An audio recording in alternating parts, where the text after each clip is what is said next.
Good afternoon, everyone, and welcome to the post-COVID-19 Embracing the New Norms in Business and Leadership event. My name is Mel, and I'm an events coordinator here at CMI, and I will shortly be handing over to our CMI Asia Pacific Regional Chairs. If you have any questions during the webinar, you can ask them using the live chat box on the right of your screen, and we shall answer as many as we can. Today's session is being recorded and will be shared later on with you today. Now over to our CMI Singapore Regional Chair, Mr. Tay Woon Tek, to begin the conversation. Good afternoon, friends in London, in Sri Lanka joining us, and good evening for friends in Malaysia, Hong Kong, and Singapore watching this live. We're glad to bring together the CMI Regional Board Chair from Malaysia, Hong Kong, Sri Lanka to have a chat on what the post-world COVID is like and how it's going to affect us to become better managers and leaders. So with me tonight, we have Dr. Paulina Chan. She is the regional chair for Hong Kong. She is also one of the member of the CMI Board of Trustees. Dr. Paulina Chan received her PhD in EEE, specializing in communications at Imperial College London. And she also have a master's in business from the University of London and PhD from the International Open University. Her career includes managing directors and expatriates of AT&T Lucent Technologies in the US, Asia Pacific region, and in the EU. Today, she is senior advisors, right, to many companies, including the EU and Hungary. So welcome, Dr. Paulina Chan. Paulina, you want to turn on your camera? Okay. Yes. Hi, Paulina. Hello. Hi, everybody. It is really my great pleasure, to meet you over the internet and join such a distinguished panelist to share, how are we doing, in Hong Kong. I think in Hong Kong, we are very proud and enthusiastic, and so everybody is ready and have been combating, the COVID-19. But in the meantime, we are very enthusiastic to see how we would embrace the new norm. I think new norm, comes in various areas. Yeah, Paulina, we will bring you in later. Let me introduce two of our regional chair first. We have Datuk Siri Mohabbat Zabit. He is the regional chair in Malaysia. Hi, Zabit. Zabit is also the CEO of Tun Abdul Razak Education Foundation and board members of several businesses and NGOs. He has a Bachelor in Science Agribusiness from the University of London. He has extensive experience in academia and management experiences in public and private institutions, universities, and the NGOs. His expertise includes strategic management, research management, cross-cultural management, higher education, digital transformation, and business analytics. He has written several articles in Malaysia and abroad. Hi, good evening, Jabil. You want to say something? Hi, good evening, everybody, and also to UK, good afternoon. Thank you very much for your presence this afternoon and this evening. Welcome to the session. Okay, great. And we have our friends and from Sri Lanka. And this is Mr. Kashal. He's the president of the Plastic and Rubber Institute of Sri Lanka. He holds an MBA and is a chairman and managing director of Kahari Group of Companies. He's skilled in business planning, operational management, coaching, international business, and team building. And he is a strong entrepreneur, and he's actually a professional with a fellow of the Plastic and Rubber Institute of Sri Lanka, focused on polymer from the Adanda College. Hi, Kashal, welcome to this regional conference. Hi, Bohan. Good evening to all of you. I'm happy to join all of you online. Thank you. All right, now I'm going to ask and start with Paulina first. All right, Paulina, can you share with us how the COVID-19 has changed the way business operates in Hong Kong?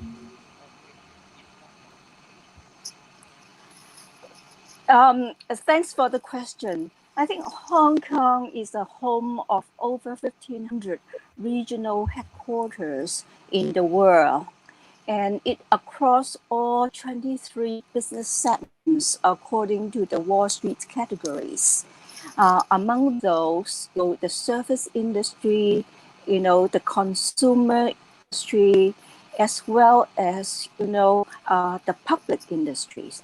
So in order to face the COVID-19, all industries and all employees, bosses, citizens, residents, are working very hard, to see the best way, to embrace the new norms.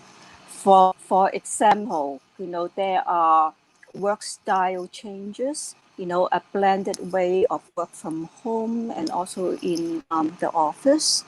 And for example, it is a new change and a new position of boardroom, compositions to include a lot of, young professionals. And that also encourage a lot of entrepreneurs, because, this is, a crisis, but at the same time, opportunities, for people who have good ideas, how, to survive, how to grow, develop, and also influence the societies, for the benefit, of everybody. For example, in the hotel industry, in the tourist industry, which is a major part of Hong Kong, they have something called staycation. Staycation is something to introduce, the market, to serve, local residents.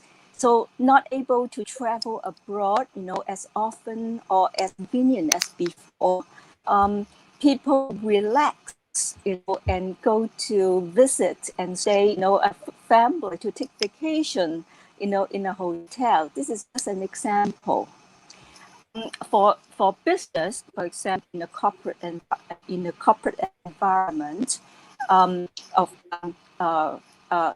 using teleconferencing is a daily norm, and many homes, like mine, become a studio. And the office space, is a little bit lonely, at the moment. So all these, just, signify how flexible how that the people, in Hong Kong and how, business changing. I think the most important thing is the using of technology, as part of the organization ecosystem. Okay, So good. this Thanks, is Paulina.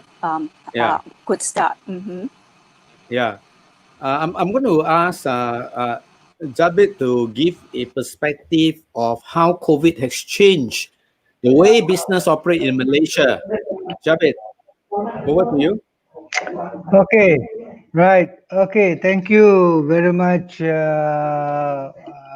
Mr. Tay. First and foremost, I would like to highlight that the COVID situation in Malaysia has certainly made some major changes in the business scene. The first thing that has happened in Malaysia was on the 18th of March when the Malaysian government announced what you call a movement control order. Now, at that time, when the Malaysian government announced a movement control order, in other words, everything has to stop starting from that date. And at that time, we had something like slightly just over 800 people infected with COVID. Now, what was important is that almost everything were locked down. Malaysia was totally locked down from 18 March until 31st August 2020. And subsequently today, we are now what you call in the movement control order enhancement or recovering stage. Okay. Now, since then, when the government announced all this, we had what you call today, I would say almost 90%, 80 to 90% of the business are already operational. Okay. But what's important is that more businesses are now different than the traditional. We find that today more people are involved in what you call online or e-commerce. New businesses that we never thought, like food deliveries, are growing very fast. Virtual meetings is already considered a norm today. And what is also important is that I would like to highlight is the government, Malaysian government policy, which is very supportive of the community, where we had what you call the 3W, wash your hands, wear masks, and also warn others, and keep your social distancing. And I would also highlight that the government was also very supportive of the industry in the sense that several incentives were provided for the small and medium scale enterprises. And this is particularly very important to make sure that they do not wind up unnecessarily, but actually can also operate businesses in a different perspective. I would also like to highlight here that the infections of COVID in Malaysia today is not so bad in the sense that we have about more than 10,000 people infected, but slightly less than 135, 133 who passed away. So in other words, the percentage of death is still quite low. But what's important, I would like to say, is that everybody were very cooperative. Everybody, both not only the employees but also the employers, were also supportive to make sure that people are able to operate their operations not only from the home but also from the office but also from house. And this is the new way. And actually, some people have difficulties in trying to adjust how to do work from home, especially in activities that for example, when you are not prepared, to have, for example, to prepare the payroll of employees and things like that.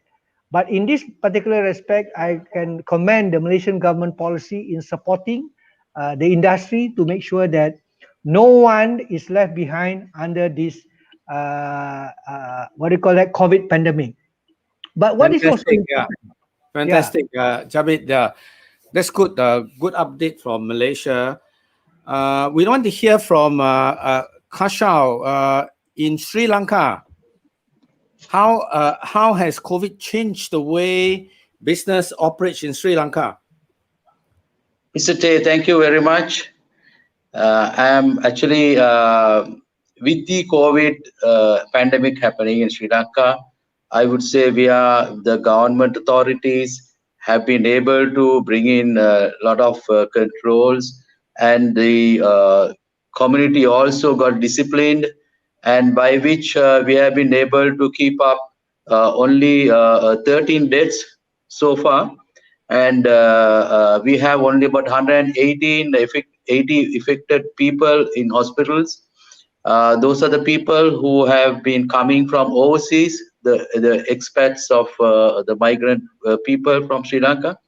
So it is very much under control in Sri Lanka, and I would say almost 100% businesses are back to work, and they are operating as normal.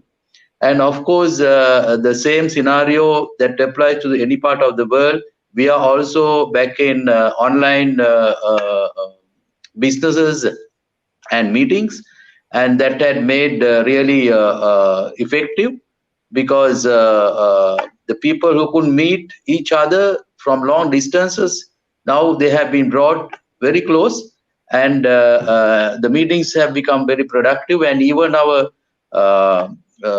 tea auction, which was within the first 3 months, we had issues in Sri Lanka, as world over the same.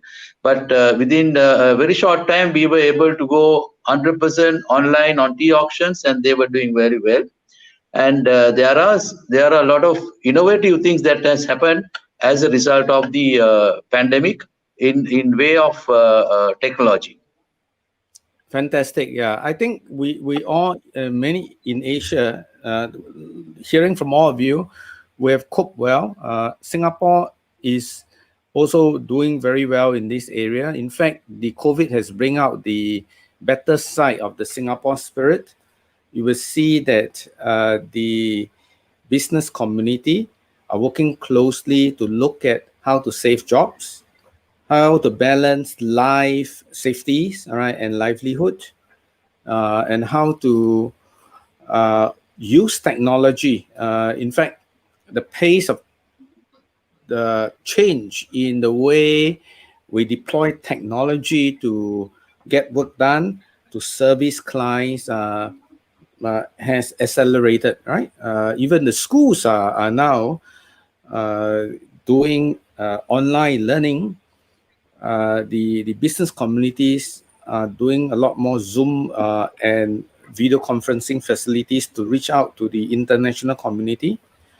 So I think generally what I'm hearing today is very encouraging. The resilience level of our people is strong.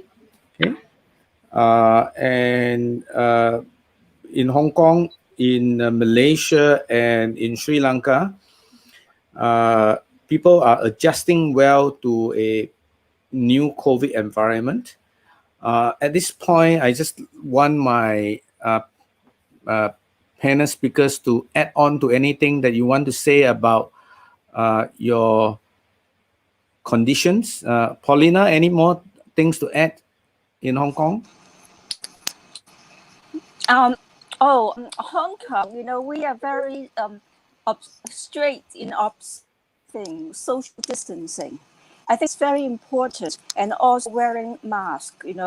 Everybody, it becomes a ritual, and it becomes a custom that or a habit, and that really works, and that really helps reducing the contamination, and also enhancing the public health. So we are very proud of that, and hope that very soon we no longer need to do that.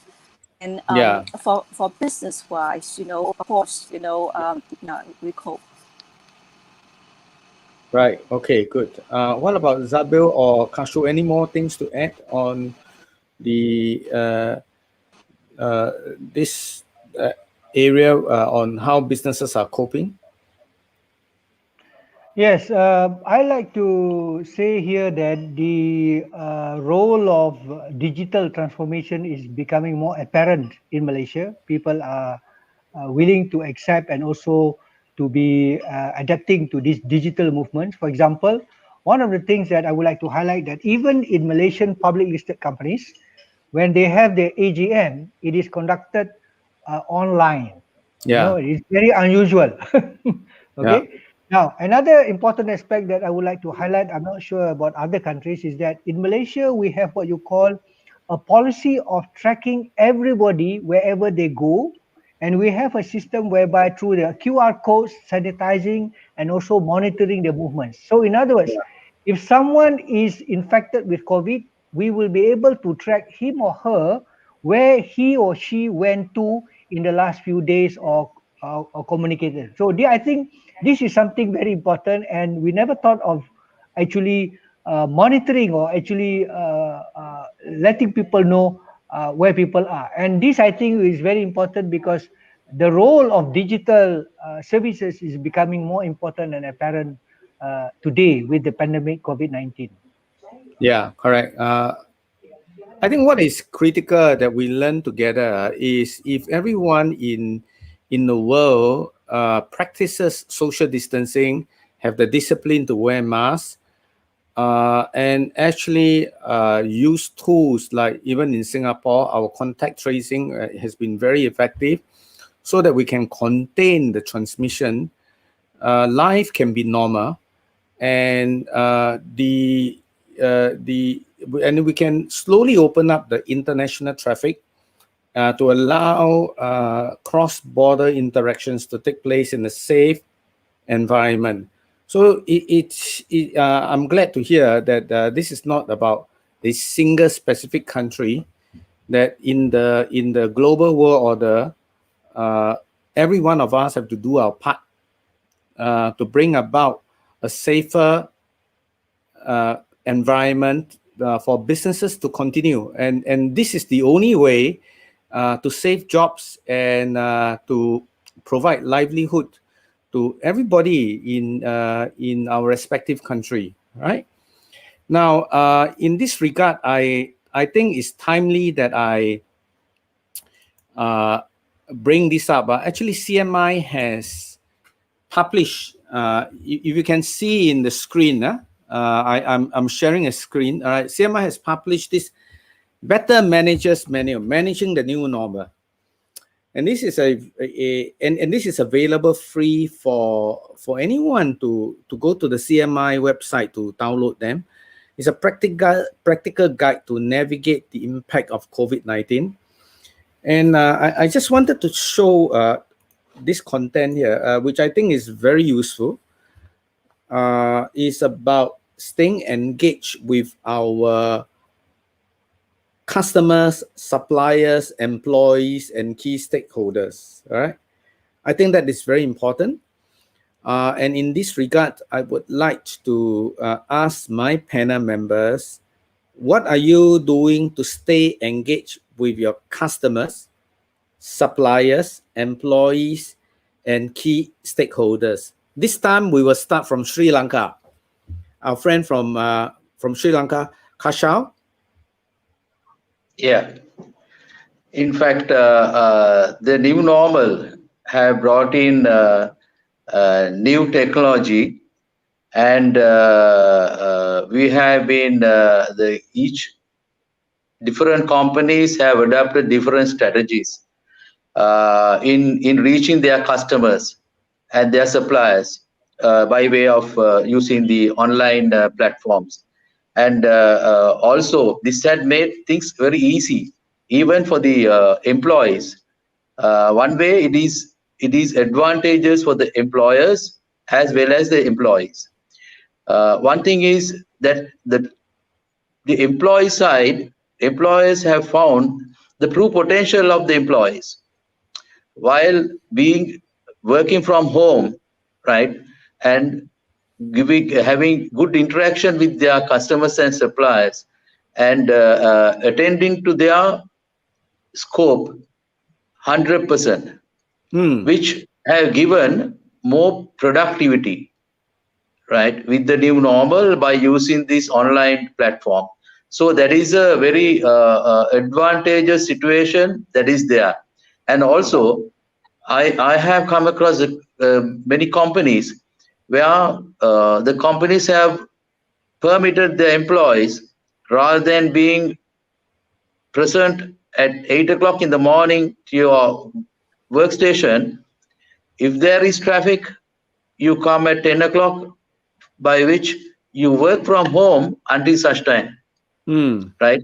So likewise, there is a lot of benefits that have derived from using this online platform, which had generated or created during the new normal, and bring the customers, suppliers, everybody close as possible. Good. This is a Paulina. very good advantage. Okay, very good. Paulina, what in Hong Kong, what are the businesses doing to stay engaged with their customers, suppliers, employees, and key stakeholders? Yeah.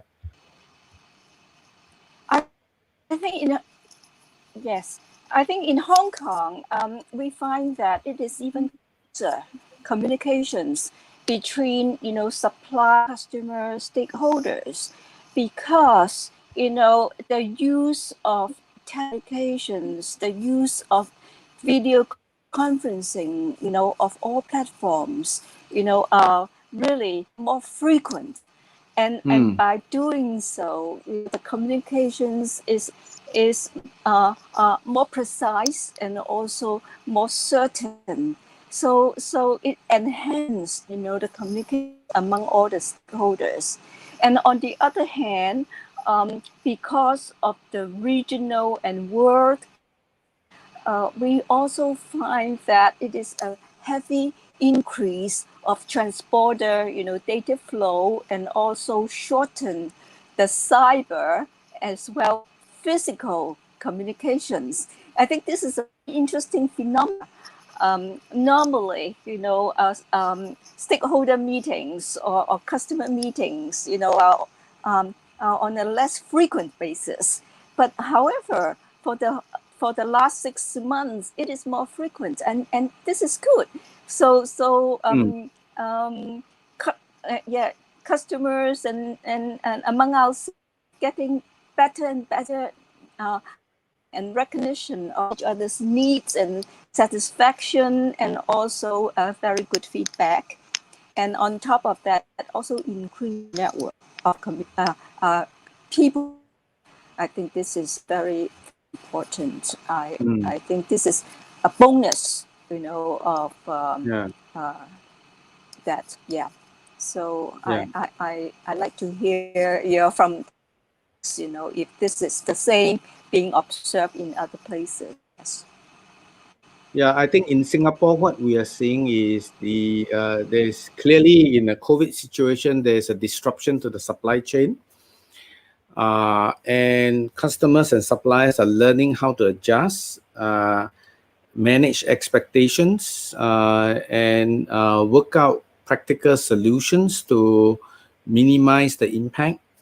I think you see the good part of human, the good part of mankind coming out, that when we have a situations like this, we have to learn how to work together to find solutions rather than take legal actions or be hostile, right? I think COVID, if there's anything, has taught us to be kind. COVID, if there's anything, has taught us that we are all vulnerable, and we have to learn how to work together, all right, to save lives, to protect jobs. It's not about who win more, who win less, all right, who can claim who. So I think we are learning to adjust, right, on how suppliers, customers must have a new way of looking at how they resolve disputes, conflict, and this I think augurs well, right? Employees, I think more and more are going to have heart-to-heart talks, because if we are talking about the tourist aviation industry, the truth of the matter is you can't continue to pay people to stay at home. And continue to pay people to stay at home is not the solution, because you are going to discourage the human spirit to do something positive, and you're going to create a lot more mental illness. So what we are doing is, never mind if you lose your job, let's go and learn a skill. Let's keep yourself active. Let's keep yourself agile. Let's go back to the classroom, learn a skill, all right? Let's find a job. If you cannot find a job, start the business, all right? So I think the key part here is to how do I engage the employees, people who lose their job, right, in a meaningful way, to get them to stay active, to get them, right, to do something to keep themselves healthy, active, and we avoid as much as possible the mental depression, right? And you know, the last one is actually key stakeholders, shareholders, right? We need to communicate with the shareholders, and the listed companies are doing their part to go out there and explain why they have to adjust the dividend policies, because this is not the time to pay out more dividend. And we see that, you know, the kinder side of capitalism, right? Kinder side of capitalism. Why? Because you will see that the banks are a lot more compassionate. They are more indulgent to give time for people to adjust, to give time for people to make payments. We see the government interventions providing job credit supports to keep jobs. We see that the government put in cheap loans into the money market so that the banks are able to lend out the money to help the SME. And we see that the lenders today are a lot more ready to actually make adjustments to their plan. And we see landlords and tenants working together. I think it has actually bring about the kinder side of mankind. And I think as a society, we progress through crisis. Every crisis is an opportunity. Every crisis will make us value human life. And this crisis will actually, I hope, bring about a better quality relationship, right, among customers, suppliers, employees, and all stakeholders. So that is my take, you know, how we can progress together. Malaysia, our friend in Malaysia, Shahid. Yeah, okay. Yeah, I think I agree with you that continuous engagement with the different stakeholders is particularly very important.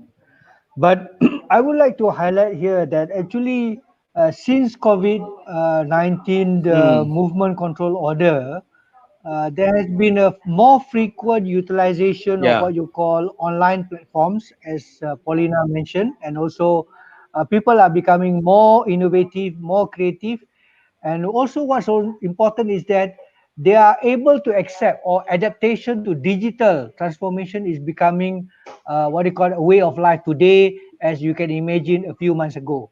But I would like to highlight here is that Malaysia is not so big like in other countries like India or China or what, but certainly we do have issues between urban community and rural community. Now, in the city or in the urban areas, communication network has no problems. In other words, people can continue to talk to the different stakeholders. However, we do have people in the rural areas where the network applications is not so strong. Okay, and because of that, this communication in trying to deal with the different clients, suppliers, and the different stakeholders is a real challenging exercise, because number one, they do not have a good network, and number two, for some of them, applying this virtual communication system is not a way of life. They need to be what do you call that, educated, or to be made known on how to use these new communication systems. And this is actually one of the major challenges, okay, that we face, particularly among school-going children who stay in the rural areas. However, I think they already understand this issue, and we need to find a way so that actually communication is accessible to everybody, not only in the urban but also in the what do you call that, rural areas. And this is actually something that maybe, I don't know, with COVID we'll be able to find a magical solution through a satellite or something like that, where we don't have to invest in very large investments on infrastructure. And I agree with Mr. Tay that during this COVID, actually, people need to be more active, not just staying at home, but also to do some work and also to be more productive. And I have seen is that we have seen during this COVID 2 or 3 months kind of working from home, that there are people who are actually creative and innovative, and they have actually introduced new ways of doing things. Okay, so I think this pandemic is actually giving us, providing us a newer opportunity, okay, for us to improve, like what you say, the humanity and also the mankind worldwide. Okay. Yeah, good. Yeah.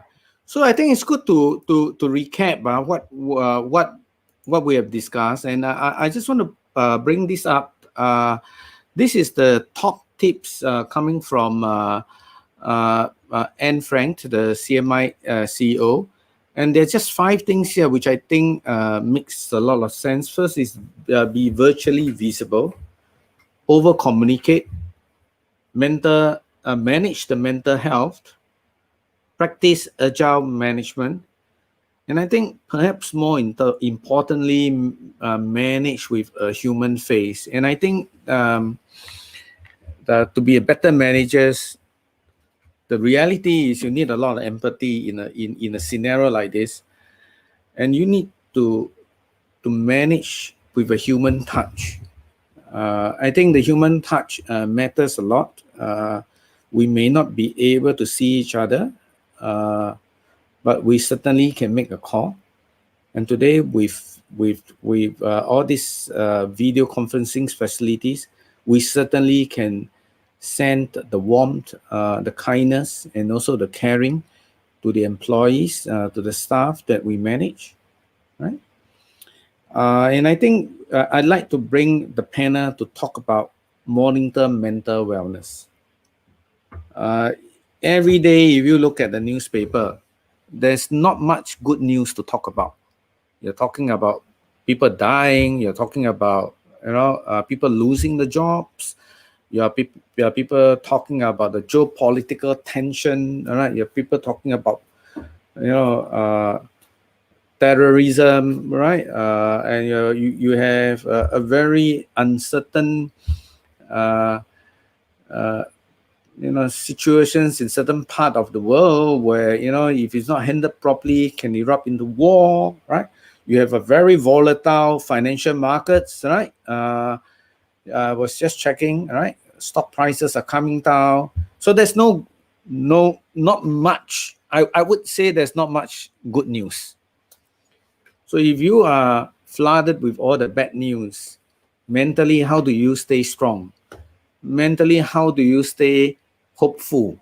Mentally, how do you stay connected with your people and bring them to the very purpose why we are here together, right? So I want each one of you to share, right?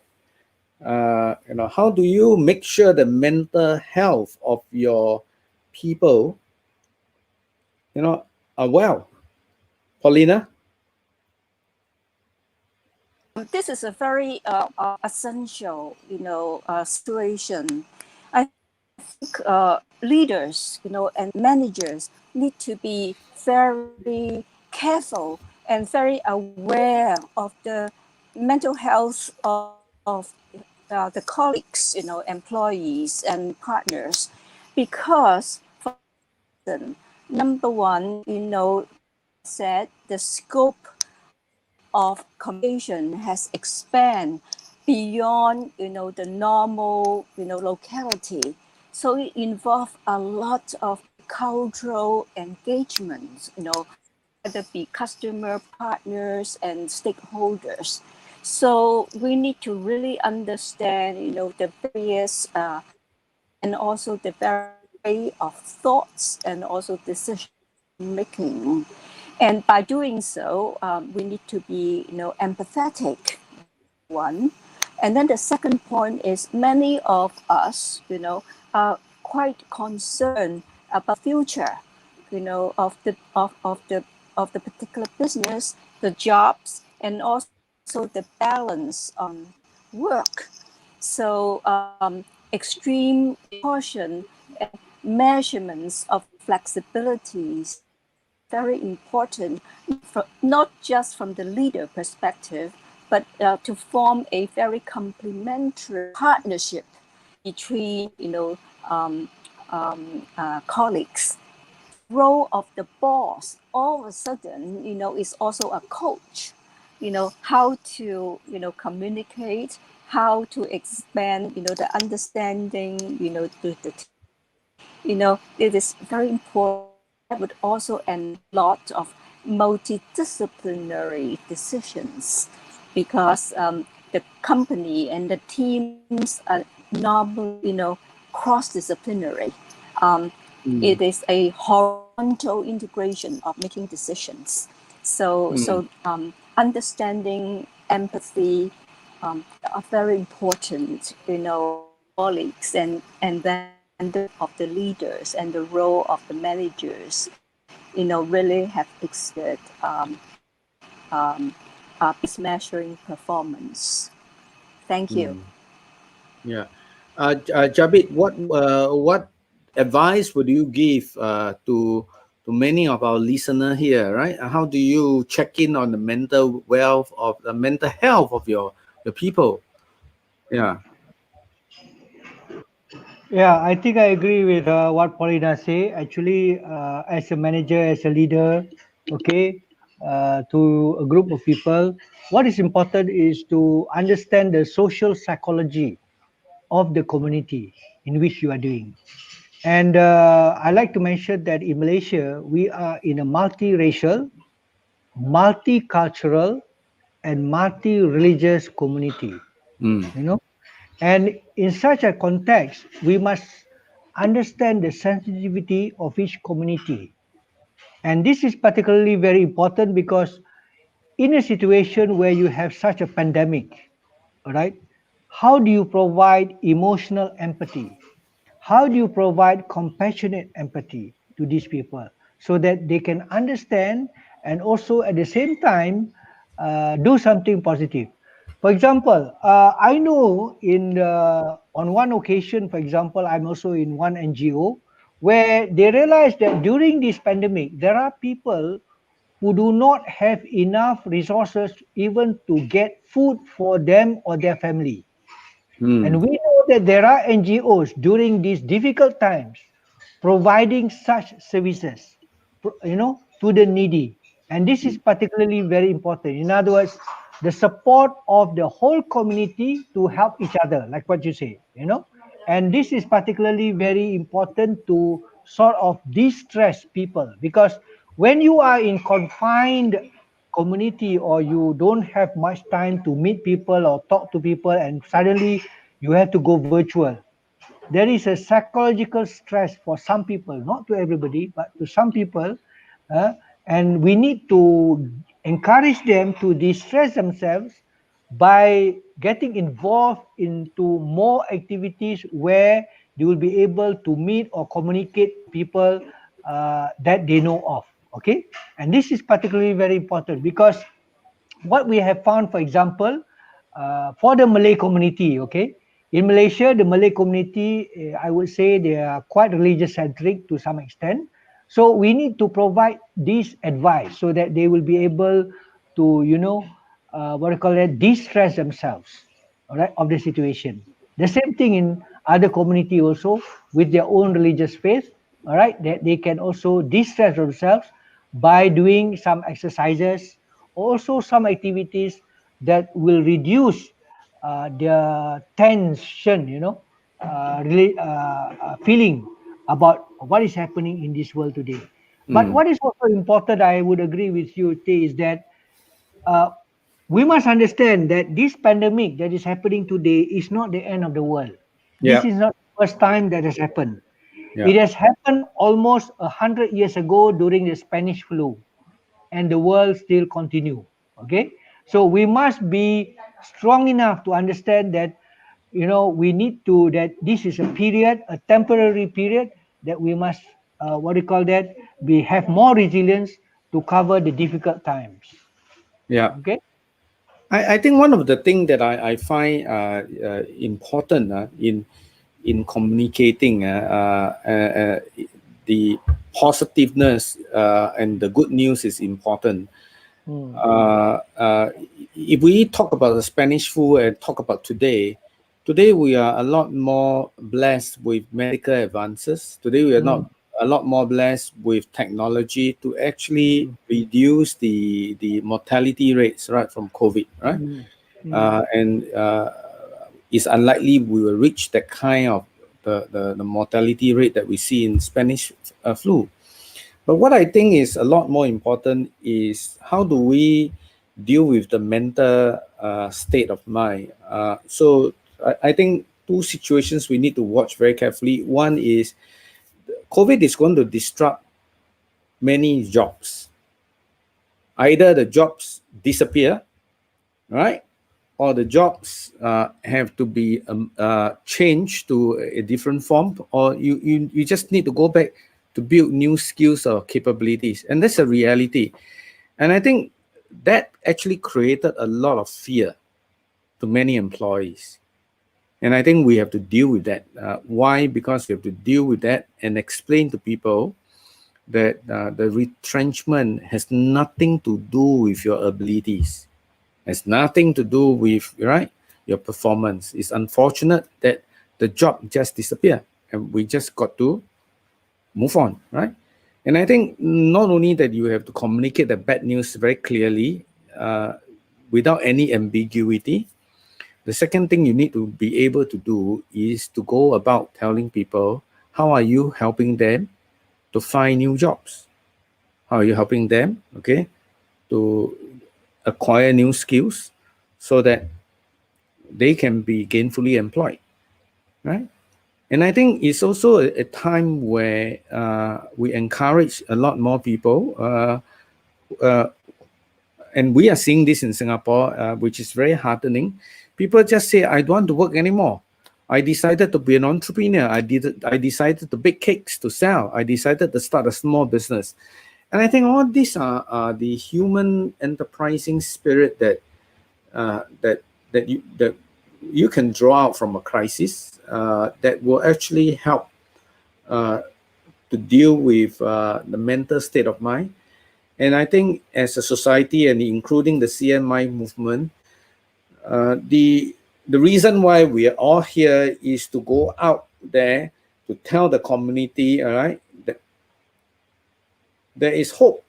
There's a lot more things we can do together, and there is a lot more positive energy that we can inject into the community, all right, to uplift skills, uplift people's life, and get the changes necessary so that eventually many of them either start a business or get gainfully employed. All right. Now, as an organizer, I mean, in the CMI movement, we have to deal with ground people. If you have to deal with retrenchment, right? And there are people who lose their jobs, and they come to you and seek your advice. What would be the advice that you think you would give to people who have lost their jobs? Can we start with Paulina?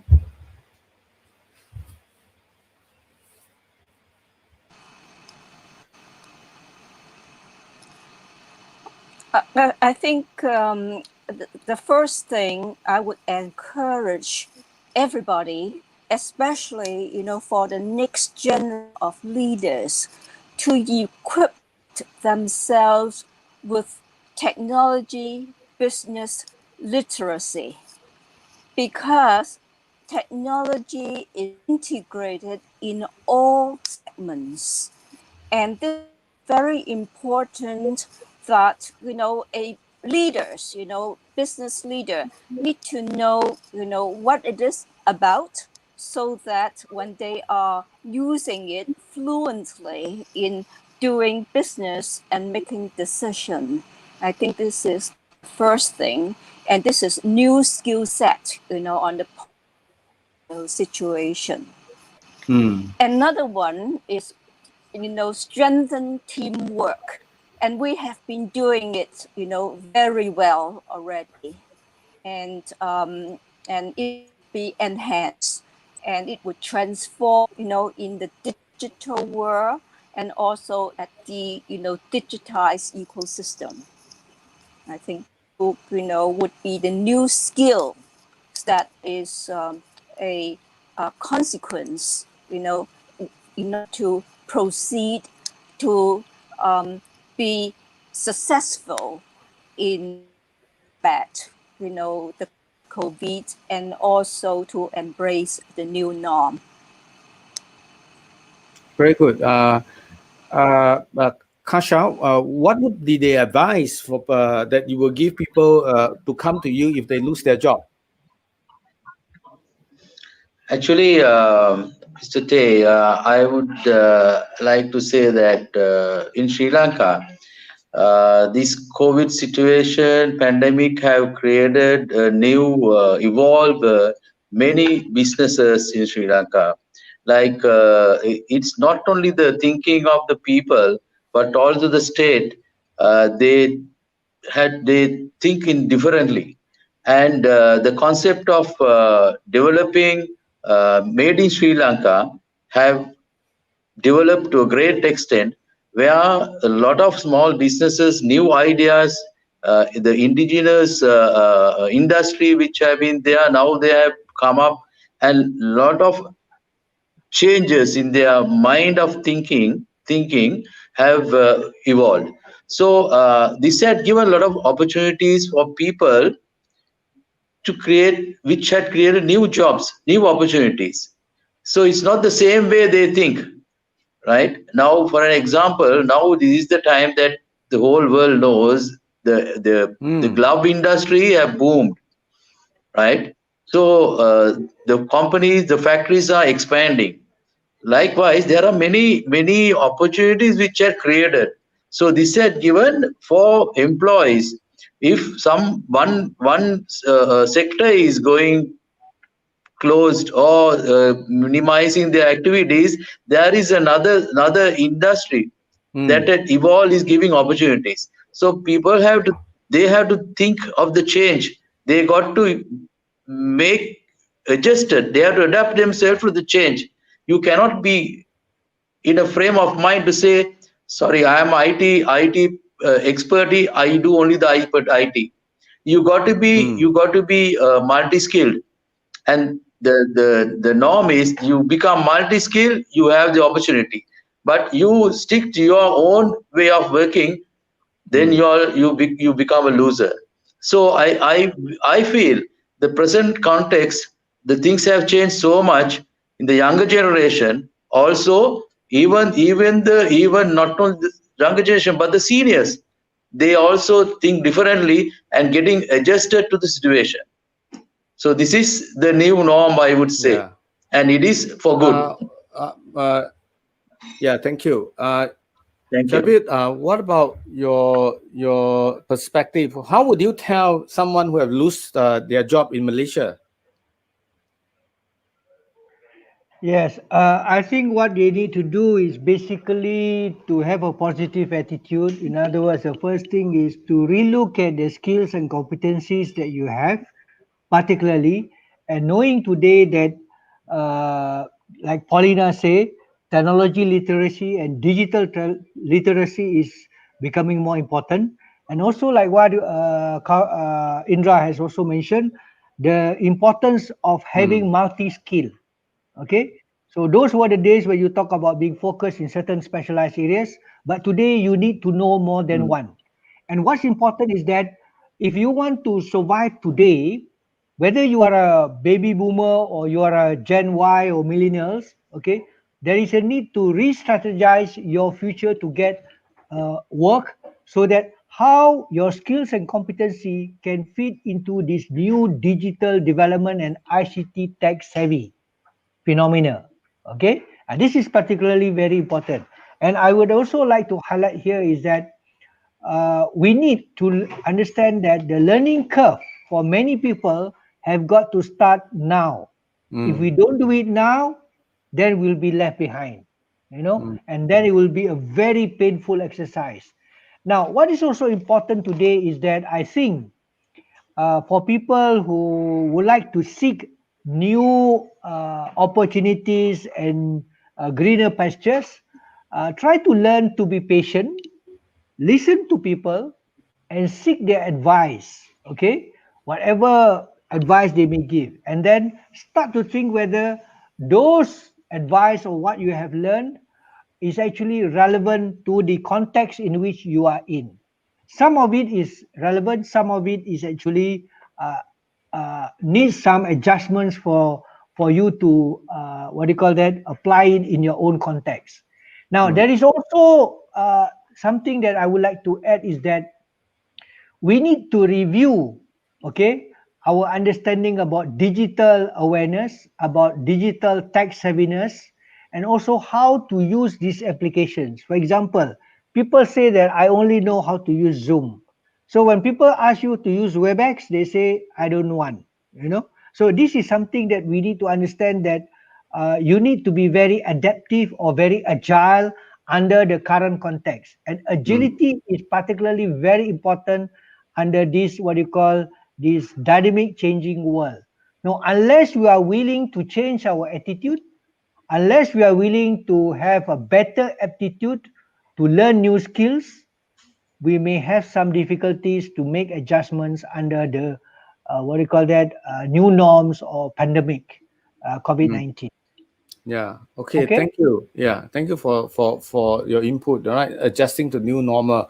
And I would tell people who come to me and say, the advice I would give is actually, I say, you have liberated yourself. Why? Because you now have a choice to decide what you want to do next. And that choice given to you is important, because if you have been in a particular job role for the last 20 years, life is very boring with one job role.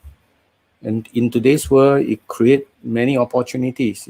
Over in Singapore, we've seen teachers quitting their jobs, going into analytics, right? Learning how to do coding, learning how to use AI, to do analytics, right?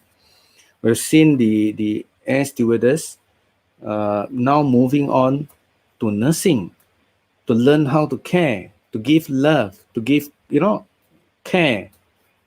We've seen people in the F&B sector who lose their job and started their own bakery, home bakery, started to cook, right, and started to use digital media to promote their culinary skills, right, cooking, right. We've seen people in the gym, who are trainers in gym, and because gym of the circuit breaker, they started online. They started online to teach you Zumba dancing, yoga using digital, right? So I think the truth is actually it's not about your ability. It's not that you are useless. I think we have to deal with that, right? It's just that you have liberated yourself to decide what you want to do next, and to embrace this new exciting world, all right, with technology, with analytics, all right, to create new service, to create new modern service, to use your knowledge and content in a way that can actually inspire a lot more people. So I think the great advantage of the CMI movement is this, that we encourage a lot more people, right, to find their self-worth, to find a purpose, to carry on with their life. And finally, I know time, there's only 1 minute left. I would like to ask each of you, all right, what would be the key message you want to send out to our friends out there on how to deal with an uncertain future, all right? Can we start with our friend from Malaysia, Jabit? Yes, I think what is important is we must always be willing to like what I say, to learn and to relearn, and most important is to have a positive attitude and aptitude.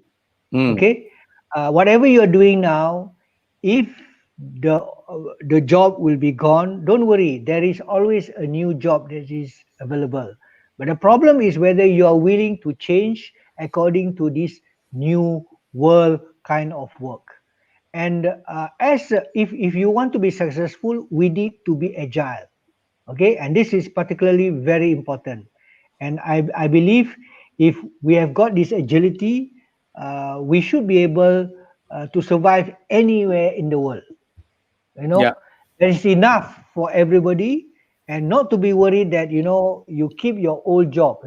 You can still do other jobs that what do you call that, can be more what do you call that, lucrative for you. Just to say last word, Mr. Tay, Mm. I've heard in Kuala Lumpur during the pandemic, there are people who made millions of ringgit during Mm. the 3 or 4 months. Yeah.